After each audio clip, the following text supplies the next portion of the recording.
धडाकेबाज निर्णय घेत बेधडक वक्तव्य करणारे बॅरिस्टर अब्दुल रेहमान अंतुले हे महाराष्ट्राच्या राजकारणातलं वादळी व्यक्तिमत्व. 9 फेब्रुवारी 1929 ला रायगडमध्ये त्यांचा जन्म झाला. सामान्य कार्यकर्त्यापासून ते मुख्यमंत्री पदापर्यंतचा त्यांचा प्रवास हा लक्षवेधी आहे. आणीबाणीनंतर केंद्रात इंदिरा गांधींचं सरकार पुन्हा आलं. राज्यातलं शरद पवारांच्या नेतृत्वाखाली असलेलं पुलोत सरकार बरखास्त झालं. नंतर 1980 मध्ये झालेल्या विधानसभा निवडणुकीत काँग्रेसला यश मिळालं. वसंतदादा पाटील मुख्यमंत्री होतील अशी अटकळ बांधली जात असताना दिल्लीतून बॅरिस्टर AR अंतुले यांचं नाव पुढे आलं आणि 9 जून 1980 ला त्यांनी मुख्यमंत्री पदाची शपथ घेतली. अंतुलेंच्या रूपानं कोकणाला पहिल्यांदाच मुख्यमंत्रीपद मिळालं. मुस्लिम समाजातून मुख्यमंत्री पदावर आलेलेही ते पहिलेच नेते ठरले. आपल्या मुख्यमंत्रीपदाच्या कारकिर्दीत त्यांनी अनेक धडाकेबाज निर्णय घेतले. त्यामध्ये सिंधुदुर्ग आणि उस्मानाबाद जिल्ह्याची त्यांनी निर्मिती केली.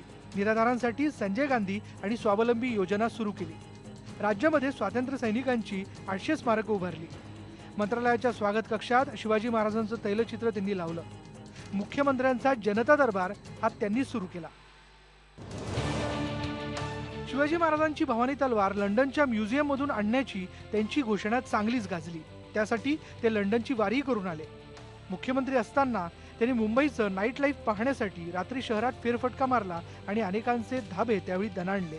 महाराष्ट्र कर्नाटक सीमावादावरच्या महाजन रिपोर्टचा पर्दाफाश करणारं महाजन रिपोर्ट अनवर्ड हे त्यांचं पुस्तक चांगलंच गाजलं आणि त्यामुळे शिवसेना प्रमुख बाळासाहेब ठाकरे यांच्याशी त्यांची मैत्री जमली. नंतर केंद्रात त्यांनी आरोग्यमंत्री आणि अल्पसंख्याक विभागाचं मंत्रिपदही भूषवलं. त्यांच्या आयुष्यात अनेक चढ उतार आले, पण ते कधीच डगमगले नाहीत. त्यांच्या इंदिरा प्रभा प्रतिष्ठानला मिळालेल्या देणग्यांमध्ये गैरव्यवहार झाल्याचे आरोप त्यांच्यावर झाले. त्यामुळे त्यांना मुख्यमंत्रीपद सोडावं लागलं. 20 वर्षांच्या न्यायालयीन लढाईनंतर ते दोषमुक्त झाले. शेवटपर्यंत त्यांनी आपला लढाऊ बाणा आणि स्पष्ट वक्तेपणा कधीही सोडला नाही. अखेर हे वादळ शांत झालं. Bureau report, IBN Lokmat.